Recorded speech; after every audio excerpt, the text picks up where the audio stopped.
me présenter, alors avant de parler du où vais-je, qui suis-je? Du coup, il va falloir que je parle de la Seine-Saint-Denis, qui est mon territoire d'origine en fait, hein. Mes montagnes, c'est les 4000 à la Courneuve, c'est le 9-3, c'est quelque chose qui fait que je ne suis pas, en habitant en ville, en deuil de campagne. Voilà, je suis né là, voilà, dans cette banlieue-là. Et dans un art pavillonnaire, en fait. Ce qui est joli parce que du coup, c'est à la fois la ville et en même temps, il y a quelque chose qui est un bout, non pas un bout de nature, mais un bout de vivant, quoi. Il y a un espace en contrebas de la maison qui fait que dans cet art pavillonnaire, qui est aussi un art de l'ennui, le 9-3 a construit quelque chose qui était voilà, à la fois de l'imaginaire, et puis depuis cet ennui-là, finalement, cet ennui de quelque chose qui est un écosystème un peu compliqué, puisque la banlieue, c'est à la fois la marge, mais c'est aussi un pays, quoi. Du coup, quelque chose qui a été un apprentissage qui s'est fait sur du temps long, de l'école, évidemment, et puis le sentiment que l'image pouvait être à un moment l'endroit d'une réalisation, voilà, d'un imaginaire. Et donc j'ai été attiré sur la possibilité dans l'espace public de produire des images. Et c'est ce qui m'a fait à un moment, au tout début, alors que je voulais être non pas ornithorynque mais ornithologue, je m'intéressais aux oiseaux et je commençais à faire des collections de plumes. Et lorsque j'ai compris en fait que la conseillère d'orientation m'indiquait qu'il fallait être bon en mathématiques pour aimer les oiseaux, et là, j'ai compris que j'allais rentrer dans un divorce terrible et que l'autre matière où peut-être j'avais une possibilité, non pas de m'épanouir, mais en tout cas de découvrir des choses, c'était peut-être celui de l'image. Alors j'ai foncé là-dedans et puis je suis rentré à l'école Estienne, qui est l'école du livre. C'est par le livre en fait qu'est rentrée l'image, avec quelque chose qui était un désir véritable de considérer l'espace public comme l'espace de production d'images. C'est-à-dire qu'on est tous, surtout lorsqu'on est urbain, des mangeurs d'images finalement, volontairement et involontairement. Et dans ce vacarme, du coup, l'idée, c'était pas seulement d'émettre, c'était de voir à la fois quelle poésie, quels engagements, quelle colère, quelle culture on pouvait mettre et glisser à l'intérieur de ça. Et il y a une époque, il y a une tradition d'affiches. Je dis à une époque parce qu'aujourd'hui, l'affiche que l'on voit dans nos rues est une affiche à 98% publicitaire. L'affiche qui est véritablement l'image dans l'espace public, donc l'image pour l'autre, et qui n'est pas forcément à vocation commerciale, était vraiment pour moi l'endroit d'expression. Et j'osais imaginer que ça pouvait être même un espace de dialogue. Et puis je me suis rendu compte que finalement, produire de l'image, c'était beaucoup plus quelque chose qui se rangeait du côté du monologue que du côté du dialogue. Et puis donc, du coup, d'expérience en expérience, et puis de déception en déception, je me suis rendu compte que c'était plus l'ivresse qui m'intéressait que le flacon. Et donc, lorsque un livre d'apiculture s'est posé sur ma table de chevet, je l'ai lu, alors que j'étais donc du coup un producteur de signes dans l'espace public, un urbain, un homo urbanicus. Je me suis retrouvé à avaler ce livre parce que la question de l'organisation sociale, qui était donc indiquée à l'intérieur de ce livre, m'a passionné. Ce n'était pas l'idée de manger du miel qui m'intéressait dans l'apiculture, ce n'était pas forcément l'idée d'élever des abeilles, c'était l'idée de comprendre la question de l'organisation sociale qui était intégrée aux abeilles et de voir en fait comment l'espace politique qui était celui de la ruche, il enseignait, il renseignait ma façon que j'avais de tenter d'être un urbain avec une participation sur cette ville. Ce n'était pas l'idée uniquement d'appartenir à un groupe, c'était l'idée d'y prendre part. Voilà. Comment y prendre part à cette histoire de ville, et ne pas en être le spectateur et réussir finalement à produire un dialogue. Et lorsque j'ai, avec cette déception de producteur de signes, finalement, de producteur d'images dans l'espace public, en se rendant compte que finalement le marché avait pris le pas sur l'image, même s'il y a une résistance encore nécessaire et possible encore sur l'idée de proposer des images qui se mettent en résistance, on va dire, je me suis rendu compte que l'universalité de la ruche était bigrement intéressante. C'est-à-dire que ouais, c'est pas tant que la ruche soit la ville,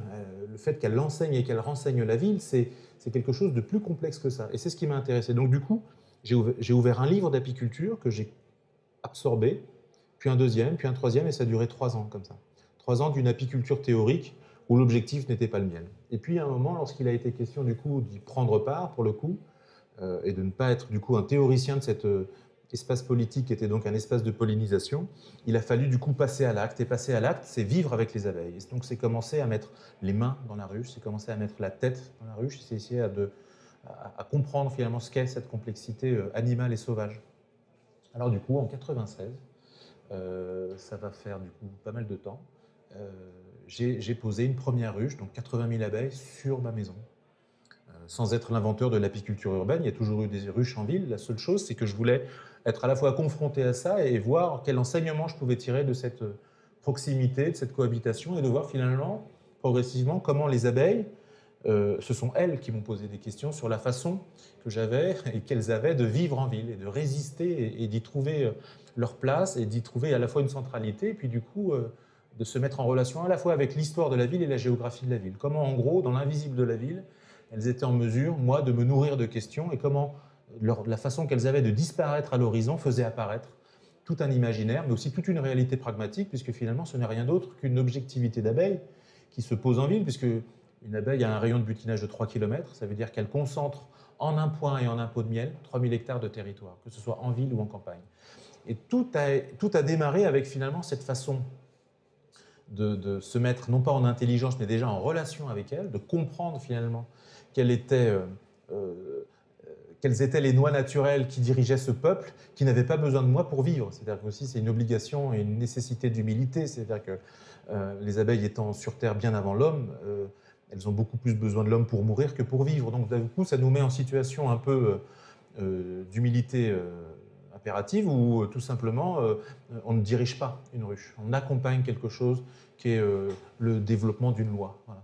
Une loi qui vit, qui est complètement synchronisée avec la température, l'hygrométrie. Et donc, ce qui a été épatant dans cette aventure-là, ça a été le fait de se resynchroniser en étant un urbain avec quelque chose qui est la patience des saisons, par exemple. De resynchroniser avec des règles naturelles qui, aujourd'hui, lorsqu'on est un homo urbanicus, ne s'imposent pas. C'est qu'on peut être dans une intensité de travail sur les 12 mois de l'année de la même façon. Et puis, progressivement, de lire dans le comportement de la ruche, de lire le sensible de nos environnements. Alors là, c'est formidable parce que quand vous ouvrez une ruche pour la première fois, finalement, la première question qui se pose, c'est où mettre les doigts, pourquoi intervenir, quel type de geste faire, parce que finalement, de quoi ce monde grouillant nous parle-t-il et progressivement, ce qui est intéressant, c'est donc non pas d'imposer quelque chose, mais d'accompagner la lecture et le développement naturel de quelque chose qui nous dépasse. Et alors, du coup, d'année en année, de ruche en ruche, en commençant avec une ruche, puis 4, puis 20, puis 30, je me suis rendu compte que cette chose-là était plus grande que moi, que je ne pouvais pas garder ça pour moi et que ce n'était pas euh, le rôle d'apiculteur qui m'intéressait. Et en fait, elles sont rentrées à la fois dans ma vie, puisque lorsque je fermais les yeux le soir en me couchant, je voyais des abeilles. Et ce qui a été aussi amusant, c'est que finalement, elles sont rentrées aussi dans ma pratique artistique. C'est-à-dire qu'à un moment, je ne pouvais pas faire autrement que de les inviter et d'inviter les questions qu'elles me posaient dans ma pratique, que j'ai appelée du coup gentiment, depuis en 2000, la pollinisation de la ville. En gros, c'était comment ces abeilles étaient en mesure à la fois de poser des questions et comment moi j'étais en mesure à la fois de poser des abeilles et des questions dans l'espace public. C'est ça qui m'a intéressé, c'est de voir comment un animal sauvage de 80 millions d'années pouvait interroger un territoire qui a été complètement révolutionné par l'homme. Elles ont butiné la ville avant que ce soit la ville, elles y ont fait du miel et aujourd'hui le miel qu'elles en font de cette ville est rien d'autre que quelque chose qui a été complètement le résultat d'une humanité. Voilà. C'est une histoire de la ville, qui est une histoire d'une succession d'anecdotes de butinage d'un végétal qui s'est installé en ville tout simplement, peut-être un peu plus par accident que par volonté.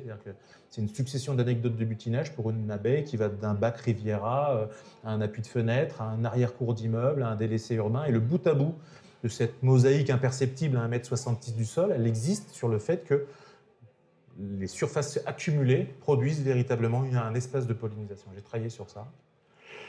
Puis après, plusieurs facteurs ont été suffisamment amusants et excitants pour que, en gros, cette pollinisation de la ville, elle nous fasse gagner des médailles d'or au concours régional agricole. Ensuite, je constitue un collectif artistique qui s'appelle le Parti Poétique. Ça, c'est en 2003.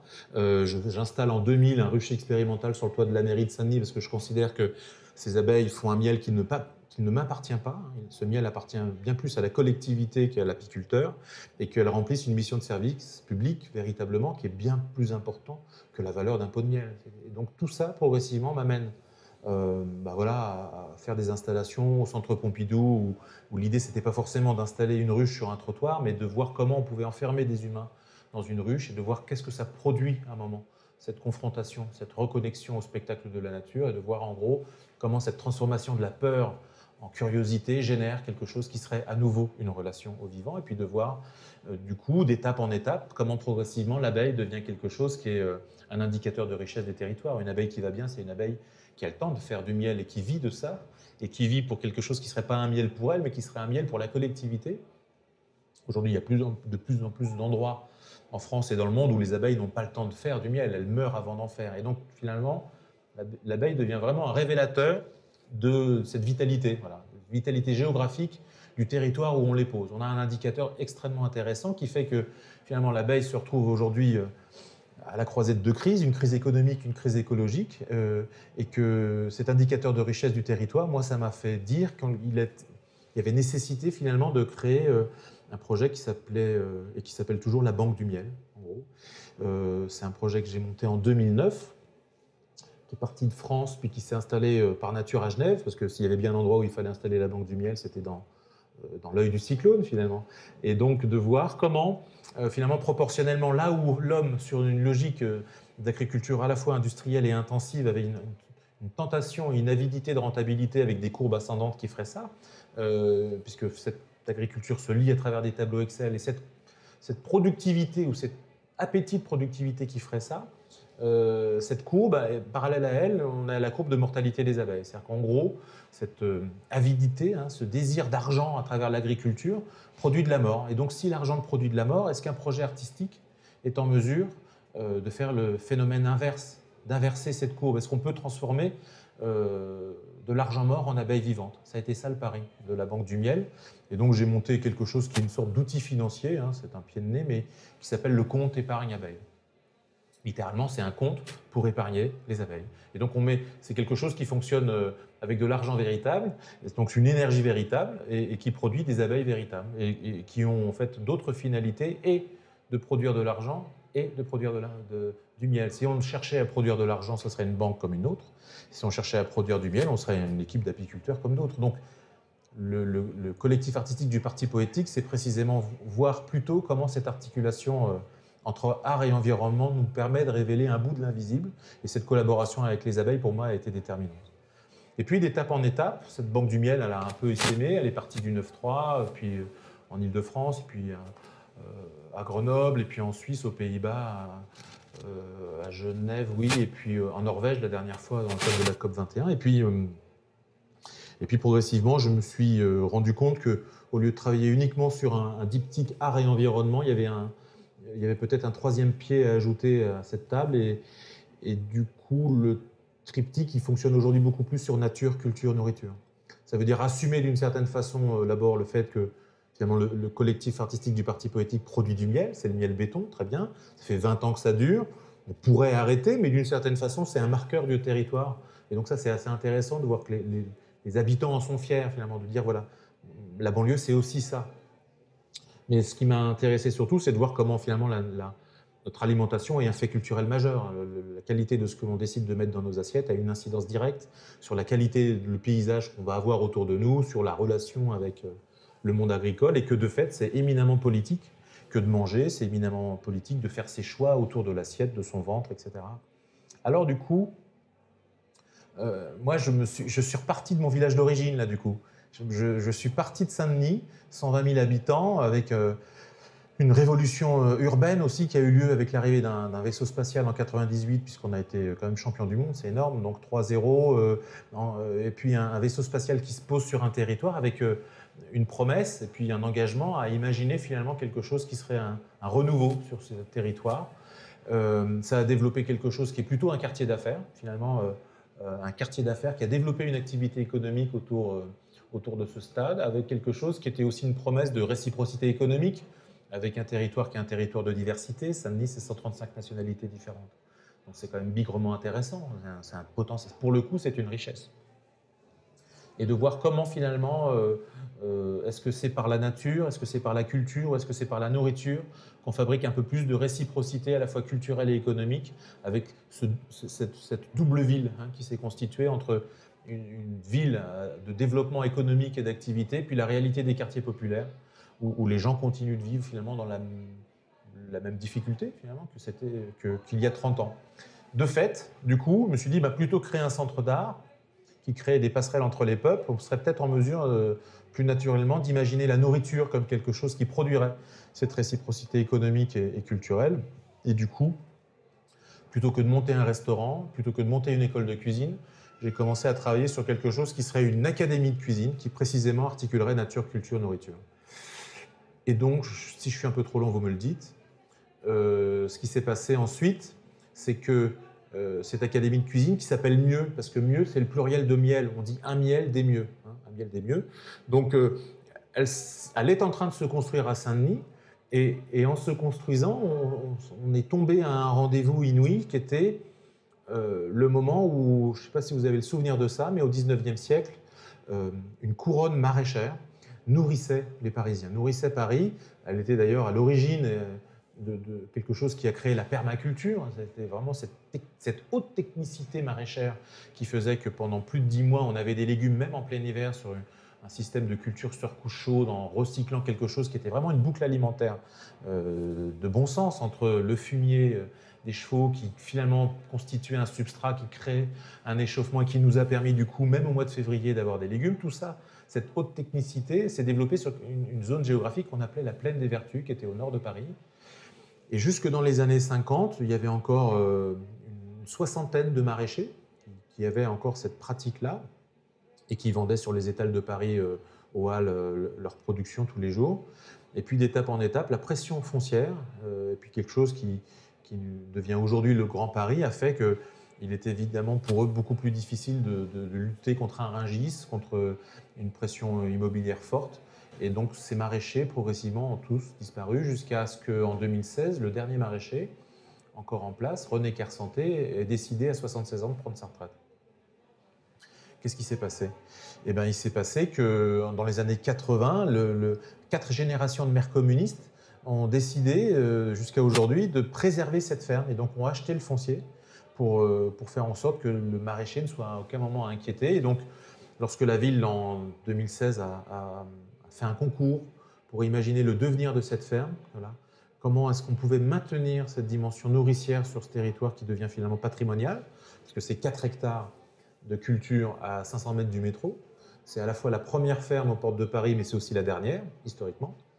Et donc, à un moment, je me suis dit, ça serait quand même bigrement intéressant d'associer à l'Académie de cuisine quelque chose qui serait aussi une intégrité de production biologique, écologique, et de considérer quelque chose qui soit une boucle alimentaire, qui prend en compte la problématique culturelle, artistique, sociale, et qui fasse en sorte que cette ferme soit préservée pour des siècles et des siècles. Et donc, j'ai levé la main à un moment sur l'idée de répondre à ce concours. Et donc, j'ai écrit un projet sur la reprise potentielle de cette ferme et on a été nommé lauréat fin d'année 2016. Voilà. Et donc, on a obtenu les clés de cette ferme en mars 2017 et on était tous à 4 pattes au mois d'avril et ça s'appelle Zone Sensible. Voilà. Entre nature, culture, nourriture. Ce qui me revient finalement en tâchant de prendre un peu de recul sur cette chronologie, sur l'évolution de cette, non pas cette pensée, mais de ce questionnement. La façon qu'ont eu ces questions de finalement de s'enchaîner les unes aux autres et de faire qu'effectivement, à un moment, on se retrouve en situation de reprendre cette ferme et d'imaginer une nouvelle étape d'un processus. En fait, ce que j'ai découvert avant de créer cette académie de cuisine qui reste à construire, hein, c'est un outil qui aujourd'hui, pour lequel on en est simplement aux étapes de construction de fondation. Ce qui m'intéresse, c'est la relation. Et au final, le travail qu'a réalisé les abeilles et que j'ai intégré mentalement, ça a été vraiment celui de cette relation. Relation à la géographie, relation aux imaginaires, relation d'un animal à la flore, de quelque chose qui est aussi des urbains à quelque chose qui reste une mémoire sinon agricole, une mémoire sauvage, mais de voir en gros comment cette relation et cet imaginaire faisaient qu'à un moment, on avait beaucoup plus de commun autour d'un pot de miel qu'autour d'une image. Et que finalement, on avait à lire et à dire beaucoup plus autour de nos racines rurales, peut-être, de quelque chose qui est évidemment, lorsqu'on est urbain, plutôt rompu. Ce qui m'intéresse du coup aussi, c'est de voir, et le miel béton en est d'une certaine façon un éloge, c'est que c'est vraiment l'éloge de la complexité, cette histoire-là. Et que cette complexité, elle existe aussi autour du repas. C'est-à-dire qu'à un moment, il ne s'agirait pas de considérer le repas comme quelque chose qui, pour certains, serait beaucoup plus simple à gérer s'il était standardisé. Mais ce qui est intéressant, en l'occurrence, quand on habite une ville de 135 nationalités différentes, c'est que là encore, l'éloge de la complexité, elle est bien présente. Elle est bien inscrite dans notre quotidien. Et que précisément, il va falloir fabriquer avec ça, construire avec ça. Et ça tombe bien parce que lorsque certains considèrent que c'est une difficulté, moi je considère que c'est une chance. Et que du coup, cette façon qu'on aurait de produire de la relation autour du repas, c'est peut-être la façon la plus primitive, la plus sincère et la plus naturelle de considérer l'autre, puisque finalement l'hospitalité, elle existe beaucoup plus naturellement autour d'un repas qu'autour d'un bureau. Et aujourd'hui, sur le simple fait que je dis ça parce que j'ai travaillé en collège là pendant 1 an en résidence, et j'ai vu sur la façon qu'avaient sur quelques générations, et pourtant je ne crois pas être encore complètement vieux, dont le repas n'est plus le lieu de la négociation, du rendez-vous, etc. Comment aujourd'hui le repas se prend simplement en passant dans le frigo, en se servant dans le frigo, en repartant et en ayant considéré que le repas a été fait. Et moi, je sais que d'une certaine façon, même si j'ai des fois souffert de repas de famille un peu longuets, je sais qu'en fait, les choses se construisent aussi à cet endroit-là, sur à la fois la connaissance et à la fois sur la reconnaissance. Et ce qui m'importe, du coup, c'est de voir comment cette ferme peut être à la fois, et l'académie de cuisine, à la fois un lieu de production et un lieu de transformation, pour le coup, à la fois de transformation de produits, mais transformation aussi d'a priori. C'est-à-dire que moi, lorsque un jour, je me suis retrouvé invité à la table d'un chef qui s'appelle Alain Ducasse. Alors, quand on est invité comme ça, des fois on se déplace. Alors j'y suis allé pour raconter, parce qu'il était curieux de mes histoires d'abeilles. Et à un moment, je l'interpellais sur le fait que il avait peut-être oublié, ou dans sa cuisine, on ne ressentait pas cette relation ou cette reconnaissance aux abeilles, finalement, hein, sur le fait que dans un monde sans abeilles, il ne pouvait plus faire la cuisine telle qu'il la faisait, puisque 60% des fruits et légumes qu'il transformait auraient donc évidemment disparu. Et il y avait un autre lien qui a finalement été presque rompu, j'ai envie de dire, en tout cas que j'avais envie d'éclairer, c'est le fait que lorsqu'on regarde la carte des restaurants étoilés en Île-de-France, on se rend compte que les étoiles ne peuvent quasiment pas franchir le périphérique. C'est comme s'il n'y avait pas de haute gastronomie en banlieue. En l'occurrence, c'est quand même un territoire de mangeurs, c'est un territoire de faiseurs de nourriture. Il n'y a qu'à se promener à Aubervilliers, La Courneuve, etc. On sent bien dans les rues autour de l'heure du repas que derrière les fenêtres, il se passe des choses formidables, quoi, avec du voyage pour le goût. Pour le goût, j'ai dit. Et donc, je trouvais finalement injuste qu'il n'y ait pas cette reconnaissance de ce savoir-faire culinaire. Et donc, cette académie de cuisine, elle s'appuie sur ça, sur la valorisation des savoir-faire culinaires, qui sont finalement une image de la diversité du monde et de cette richesse-là, et de faire en sorte que cette ferme, en même temps que cette académie de cuisine, puisse être un révélateur de cette diversité. Moi, ce que j'inclus en fait dans la ferme qui s'appelle Zone Sensible, c'est quelque chose que j'appelle la ferme des cultures du monde. En gros, on est en train de faire avec le LADIS et avec Coal un inventaire des récits recettes des gens du territoire. En gros, cet inventaire, qui peut être anthropo, sociaux, en tout cas curieux, il met en place des conditions d'une discussion autour de quelque chose qui est une recette remémorée. Et comment, depuis cette recette remémorée, on en arrive à quelque chose qui est l'inventaire, à la fois des gestes, dont on a encore la mémoire, ou au contraire des gestes oubliés, ou des notes qui n'ont jamais été prises sur une recette qui aurait à peu près disparu, mais une saveur qui est restée en mémoire très forte, qui nous accompagne, à travers laquelle peut-être on cherche des retrouvailles. Et puis du coup, on s'est rendu compte aussi qu'il y avait certains légumes qui n'avaient pas fait le voyage, quoi. Les humains avaient fait le voyage, mais certains légumes étaient restés finalement dans ce pays d'origine. Et ce qui m'intéresse, c'est de voir comment cette ferme devient aussi un lieu d'hospitalité, donc de biodiversité, parce que l'idée, c'est de considérer que ces 4 hectares en milieu d'urbanité totale deviennent aussi progressivement une sorte d'oasis de biodiversité, mais que cette ferme soit aussi la ferme des cultures du monde. C'est-à-dire que ce soit les cultures au pluriel qu'on puisse planter, pour le coup, démultiplier, et qu'on ait cette biodiversité culturelle qui transparaisse aussi à travers les légumes de ces recettes remémorées et qui puissent du coup être plantées sur cette ferme-là. Sur la question d'écologie politique, mon intuition a été vraiment de se dire que le parti politique était peut-être le meilleur outil à la fois parce que pluriel en fait, parce que ouvert, parce que du coup pas du tout sectorisé, parce que pas du tout formaté à quelque chose qui était la priorité sur un engagement. Voilà.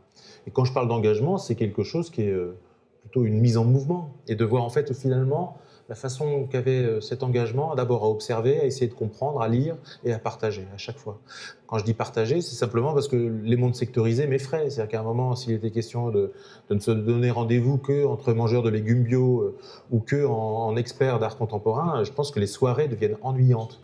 Et c'est ce qui m'a à un moment inquiété d'une certaine façon. C'est on s'entoure un peu des gens qui nous ressemblent.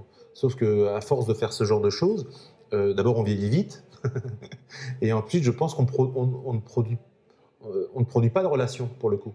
Et moi, ce qui m'intéresse, parce que j'ai eu la chance de profiter de ça, dans des rencontres, dans des relations, ça a été le monde de l'autre. Voilà. Ça a été cette capacité d'abord à être disponible pour ça, et si possible à faire en sorte de générer ces rendez-vous qui n'auraient jamais eu lieu si quelqu'un n'avait pas créé les conditions de cette réalité-là.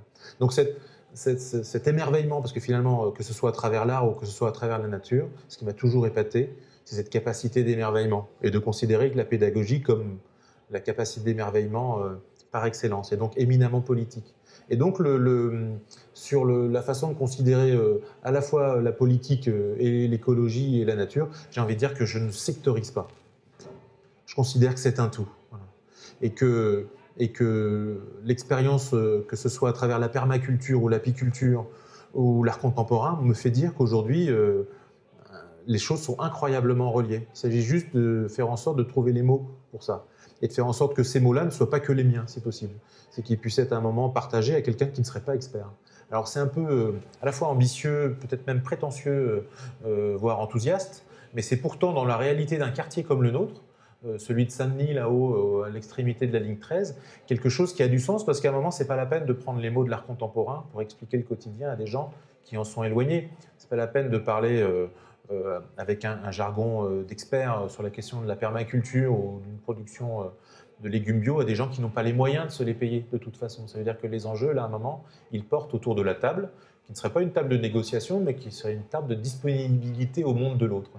Et j'ai le sentiment que si à un moment une galerie d'art contemporain n'est pas forcément le meilleur lieu pour cette hospitalité-là, de publics divers, on va dire, du coup, j'ai envie de dire que peut-être, en revanche, qu'une ferme de 4 hectares, là où elle se trouve, à 500 mètres du métro, est peut-être un lieu pour je ne veux pas dire des reconnexions, mais des rendez-vous qui jusqu'à présent n'ont jamais eu lieu. Hein, pour un gamin qui a 13 ans, qui n'a jamais rencontré et passé 1 heure à côté d'un artiste qui n'est pas meilleur que lui, mais qui a simplement une lecture du monde ou une vision du monde qui pourrait à un moment l'intéresser, à l'intérieur de laquelle il pourrait s'impliquer, à l'intérieur de laquelle il pourrait peut-être même se reconnaître, et qui pourrait peut-être du coup lui ouvrir un chemin nouveau que ni un instituteur, ni un tonton, ni une tata n'aurait à un moment suggéré à lui. Et moi, j'ai eu cette chance-là, au bout d'un chemin, de rencontrer un jour un apiculteur. J'ai eu la chance d'avoir un professeur d'illustration à l'école Estienne qui a été véritablement, non pas un gourou, mais d'une certaine façon un être bienveillant, suffisamment bienveillant pour me donner envie